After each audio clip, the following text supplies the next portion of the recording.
Welcome back to Shut It. How you doing? How you doing? How are you? Are you hanging in there? I hope so. It's been a tragic week of fires in Los Angeles. Lots going on. Lot of conspiracies. I'm not here for that. I'm here for dumb news, and I've got the dumbest for you. Are you ready for it? Eager to help startup taking donations for LA fire victims, but rejects fast fashion from Zara and H&M. They only want the best pieces of to help rebuild their lives. I don't know if this is a true article or not, but let's go into it. Pickle, a sustainable fashion brand, found itself in a pickle while collecting clothes to donate to victims of the LA fires after it nixed donations of fast fashion brands like Zara and H&M. Not making this up. The company has an app that allows people to rent clothes from other people's closets, and it also has a brick and mortar spot in West Village. The whole idea is driven by desire to break free from the endless cycle of fast fashion, according to the website. All right. One would-be do-gooder who dropped by the store with some clothes to LA's suffering residents told Page 6 that the shop denied kids' clothes from Zara and H&M on Sunday. That's right. The source cracked. My response in my head was, oh yeah? I wonder if the people working in the Nike sweatshops would agree. Ooh, that's a good one. Yeah, this is a real thing. It's a New York store in the West Village who's taking donations. Pickle remained steadfast with their no fast fashion policy despite the catastrophic fires in which thousands of Angelenos lost everything. The company wrote on Instagram, "It is imperative that you only donate high-quality items.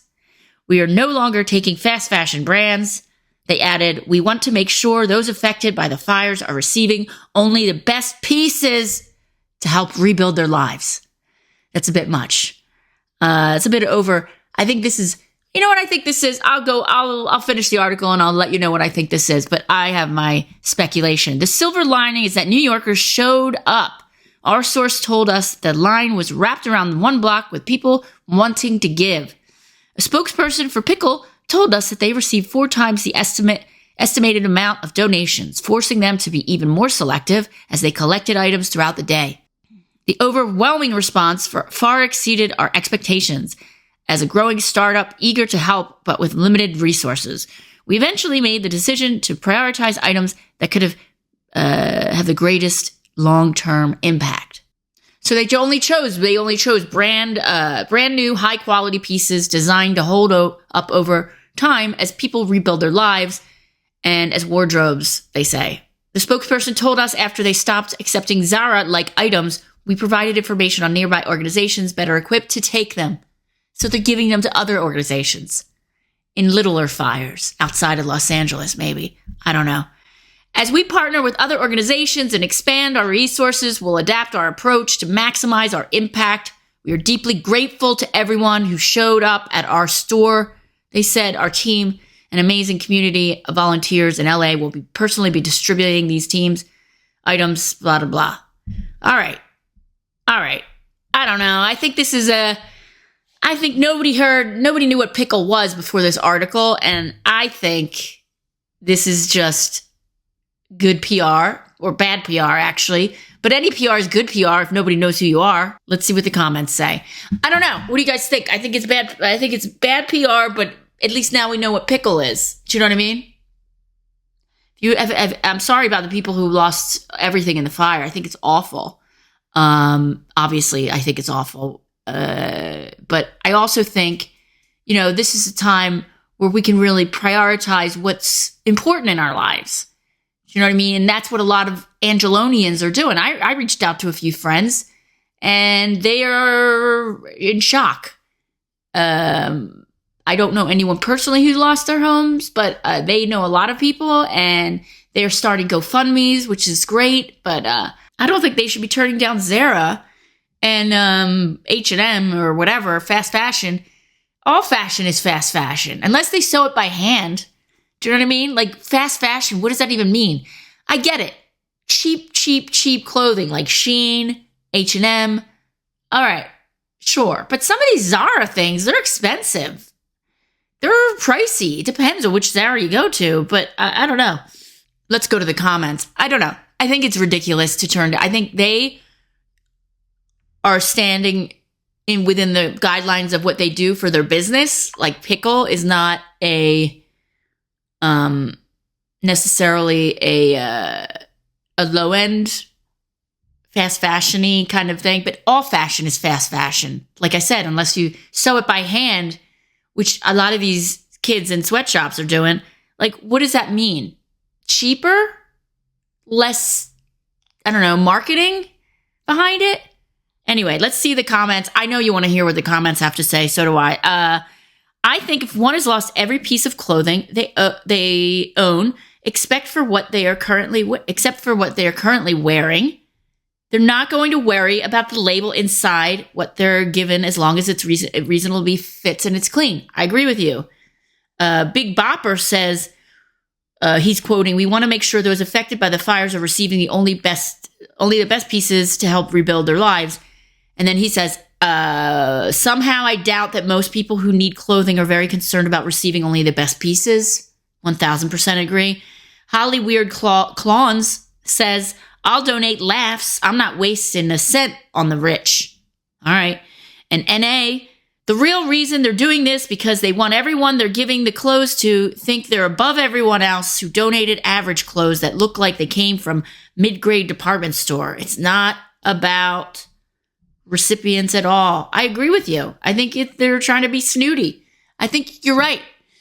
Mark Baum says, "This is an insult to Zara and H&M. I have family out there and lost everything. In my opinion, clothing from any business would be greatly accepted. I spent Sunday cleaning out my garage and put 2 boxes full of clothes through the post office and sent those boxes to friends of mine to Buena Park in Orange County yesterday, and they should arrive today for them to drive over and deliver." That's a lot of information. Do you know what I mean? Like, we don't need to know all that information, Mark Baum. It's very specific. BC15 says, "If they were sending over bread, it would have to be gluten-free." Ha ha. Very funny. And KJ22 says, "Why not let the people who need the clothes decide if they're okay?" Agreed. And 60-some, "I respect their commitment. However, now is not the time." Agreed again. 100%. Catman41 says, "Really? How utterly pathetic. I highly doubt it matters who made the clothing when you do not have any clothing to wear." Yes. Paul's Bunyan says, "So beggars can be choosers." And Tina Smithson says, "This is beyond dumb." Interesting. This one's interesting. KM says, "This feels like a con. Authorities should be alerted that they are seeking clothing items that cost more than $1,000. I agree with you on that. Actually, that's a good point. I didn't think of that. That's kind of a scam. Collecting clothing that's only worth a certain amount and denying others. And they're going to bring, and it's on the East Coast, and so they're going to bring it to the West Coast. I don't know. It seems like a scam to me too, KM. But what do you guys think? What do you think? Would you wear fast fashion if you lost everything? Do you own fast fashion now? I'm pretty sure my pants are fast fashion. Say that 10 times. I don't know. I think this tragic what's happening in Los Angeles. I heard the other day on the radio that the rents have gone through the roof. People are renting out their homes for like $20,000 a month, which is insane. But I guess if you lost your house and you have a business, what are you going to do? Fast fashion. I mean, what does that mean exactly? You know, some person's fast fashion, like they look down on it, is another person's high end. People go through fashion so quickly now that we have these huge outlets like Shein and Tumi. I don't even think I'm saying it right. Tume. So people donate their clothes. Like I donate my clothes. I put it in a big pile and I put it, you know, they have these big bins in, hi, Cho-Cho. All right. Cho-Cho. I'm almost done, Cho. Okay, Cho. Okay, Cho.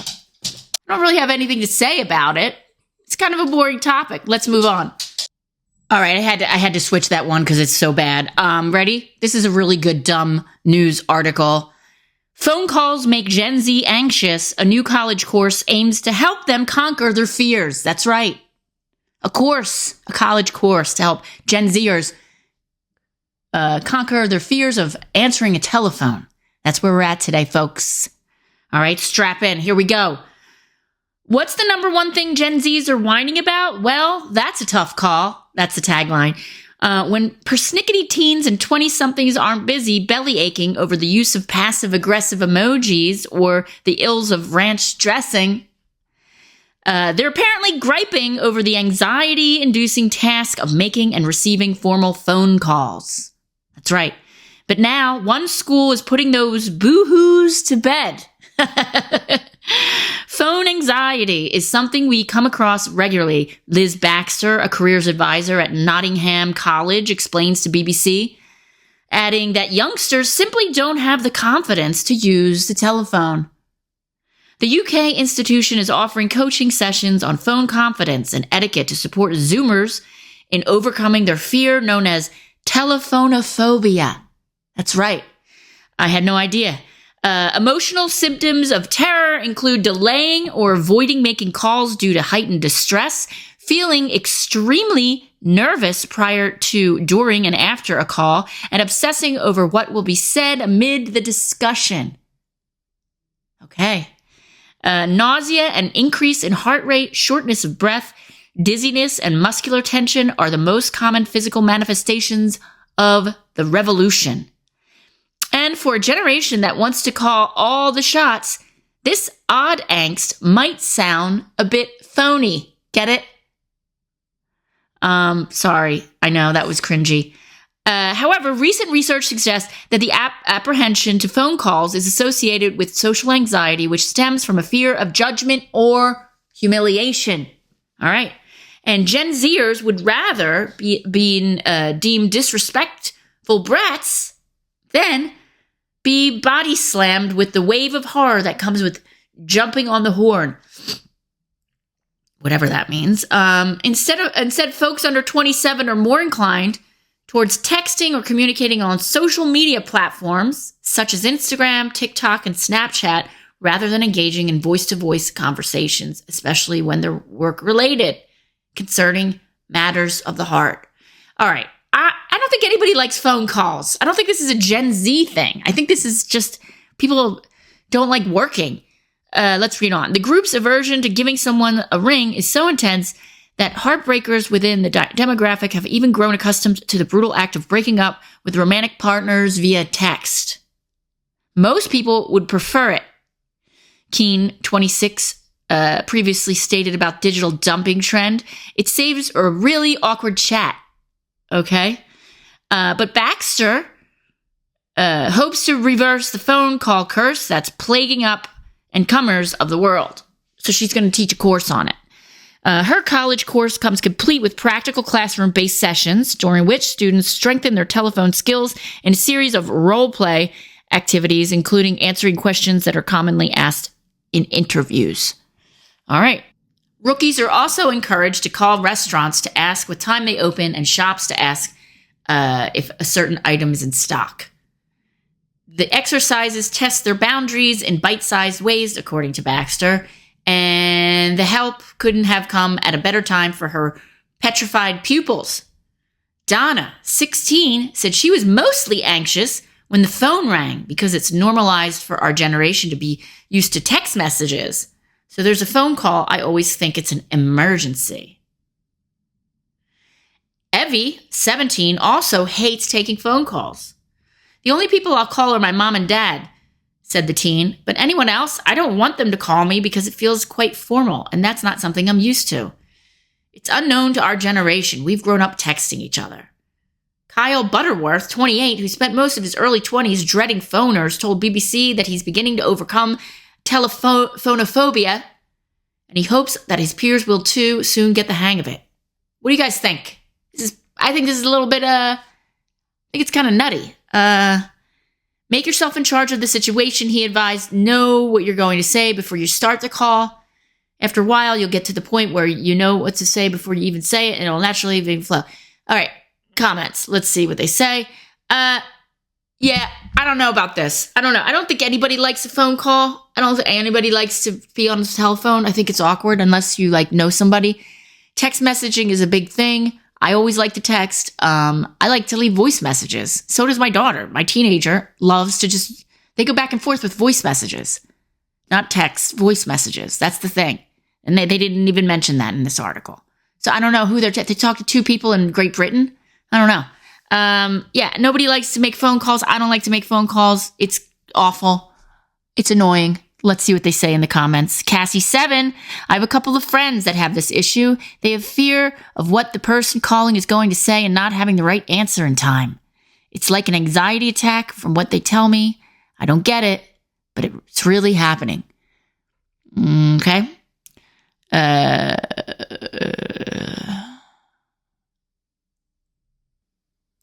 don't know. I don't really understand it. Like, a lot of the comments are the same. These Gen Z, whatever, blah, blah, blah. They should know. Blah. The thing is, we have TikTok, right? So a lot of these Gen Zs are on TikTok. They're doing dances. They're doing YouTube University or YouTube tutorials. They're doing all this stuff. So to me, that doesn't even make any sense that they don't like to use this telephone. I think they're just not used to it. I think everything is done so much. I was just talking to my husband about this the other night, saying instead of just writing an email, I think it's more, you know what I think the worst for these Gen Zers is not telephone. I think telephone, nobody wants to make a telephone call and you just use a voice message. But I think the worst are these emails. They don't like emails. They don't like to email. They don't know how to write a letter in an email form, but they like to text. And every text is 3 words. Hey there, what's up? And then it's another text and another ping and another ping and another ping. When you could have just put that all in one text message. But they are so just every second is just, hey, what's up? And then, hey, ping, what's up? Ping, I'm at the store, ping. Can I ping, pick up any ping for you, ping? You know what I mean? It's a ping in the Mac. It's a ping in the pain in the ping. All these pings, it drives me crazy. But I mean, we have worse problems going on. You know what I mean? The world is burning and kids have debt until they're 40. And there's a housing crisis and there's and never-ending wars. So I think let them not pick up the fucking phone. I'll give them that. Let them not, they don't need to pick up the phone. They can just text message each other. That's fine. Way worse things going on. Way, way, way worse than the phone thing. I do remember as a kid, I was trained how to pick up the phone just because my dad didn't want to pick up the phone. He made me pick up the phone and I had to answer it in a certain way. I couldn't just say, hey, I had to answer the phone. Kirwin residence. Who may I ask who's calling? And then I had to write down the name, hold on, and then I'd have to see if it was okay if my dad wanted to talk to them. And if it was a bookie, I'm like, he's indisposed at the moment. And the bookie would be like, all right, he owes me $500. He better be unindisposed soon. And then I would be crying. See, these are things that you learn. These are important lessons. Important lessons are learn how to speak respectfully to, a criminal who, anyway, don't gamble is what I'm trying to say. I don't know. Are you guys afraid to use the phone? If you are, why? Can you tell me why? I don't know. I loved prank calling when I was a kid. I loved doing that. That was the best. We would prank call. There wasn't much going on. And as soon as it got dark out and you had a sleepover, what are you going to do? You're going to call up pizza parlors and order pizza for people that that you don't like. And then the pizza arrives at their house and they have to pay for pizza. And then they know it's you and then you get in trouble and the police come to your door and then you say, I'm not answering the door and I'm as doorophobic. That was the thing in my household. We weren't phonophobic. We were doorophobic. If anybody knocked on the door, that freaked everybody out. And me being the youngest, I had to answer the door. Everybody would run away, run upstairs or downstairs or wherever, and I had to answer the door and pretend nobody was home, even though they probably heard people running and they could see through the window, my siblings running, my older siblings running away. And I said, no, nobody's home. Just me, all by myself. With my, I don't know what I was, Snoopy pajamas. Anyway, answer the door, answer the phone. Nothing bad's going to happen unless you owe bills. And it's like the, collector calling. Then I wouldn't answer the phone. But I mean, otherwise, what's the worst that can happen? You say, you know what, I have no words for this. Or somebody calls and you're like, yeah, I don't know what to say. I'm not used to talking on the phone. People don't call each other anymore. I think you should get used to calling people. I mean, listen to all these podcasts. Look, everybody's podcasting here and there. Why is it such a worry to just go like this instead of like this? You just say, hey, how's it going? Yeah, I'm watching a podcast. Yeah, what are you watching a podcast about? I'm watching a podcast about people being afraid to answer the phone. Isn't that funny? Isn't that ironic? I'm on the phone with you while doing a podcast, pretending I'm on the phone. Anyway, I got nothing for you this week, guys. I'm sorry. I had so much going on. We have shows coming up. I have a show this Thursday, a show next Wednesday. I'm going to sell my tickets on JenKirwin.com. If you like this, like and subscribe. If you have a phone phobia, put it in the comments. What are you afraid of? Who are you afraid of? Who's going to call you? Or what are your anxieties about? What makes it so scary for you to chat on the telephone, but it's okay to send like 100 messages with 2 words in it? Okay, this is nuts. One of the comments, I'm going to read it to you. Natasha V says, oh, please, I still make phony phone calls at 3 a.m. and end up talking dirty. No one ever seems to mind. Unlisted numbers are the best. Cheers. And then a lot of like kiss emojis. Okay, that's kind of nuts. I think, oh my God. Elaine Welsh says, colleges playing into these zeros are ridiculous. Let them grow up. And 474 says, always know in your mind how you want to begin a call before you dial. We already said that. JC says, my girlfriend was in customer service and she cried a lot. Boomers just don't know how to talk to people. Oh, because the boomers were mean. Yeah, you can be mean right back, though. Do you know what I mean? I remember I had a job way back in the day. Oh my God, this was when I was in high school. Or was it? Yeah, it was like my senior year in high school. I had a job working at a telemarketer, and I had to like call people and ask them about like, I don't know, soap and what was the favorite brands of soap and stuff like that. And I'll never forget, I was on a call with this one guy, and it was like just during the Super Bowl, and it was during halftime. And I said, please, nobody's picking up the phone, and because in America, football halftime is huge. And I said, please, you have to answer these questions. I beg of you. And the guy was really nice, and he answered the questions. And I said, thank you, and I hope your team wins. And then this other time, I had a job cold calling. I had to cold call. Oh my God, this job was crazy.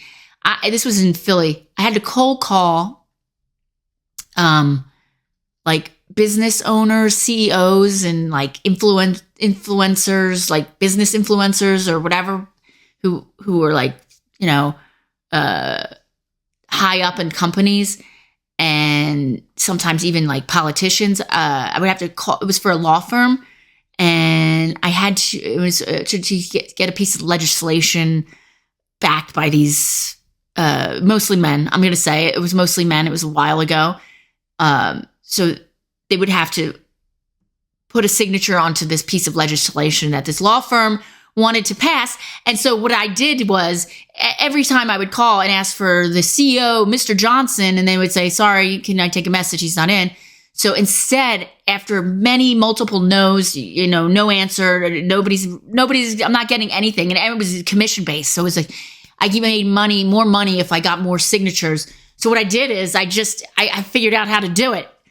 And what I did was I would call up, and instead of giving the whole spiel, because that's what I had to do. Oh, this is important legislation for the environment, blah, blah, blah. But it was actually bad for the environment. I can't remember. And instead of doing all that, I would call up these, Fortune 500s, and I would say, and I look at the guy's first name, and let's say it was like Jonathan Zimmer, and I would just call up like this. Hi, is John there? And the secretary would say, who's this? And I would say, this is Jenny. And they would say, hold on, Jenny. And they'd put me right through. I wonder why. Because I sounded like I was, hanky-pankying with Jonathan. And yeah, that was that. I made a lot of sale calls. I got a lot of points with that. And I didn't tell anybody my secret because I worked on an open floor. And this was a long time ago. And it was just like full of people on cold calling. And I would get like I would figure it out. And I would sit in the way back of the open air office. And I would try to get as quiet as possible. No noise. Hi, is Charlie there? Charles? Yes, Charlie. This is Jenny. Oh, hold on, Jenny. Right through. That's right. You see that? You reverse it. You use the sexism and you reverse it. And I don't know. That put me through college, pretending I was the mistress of a CEO.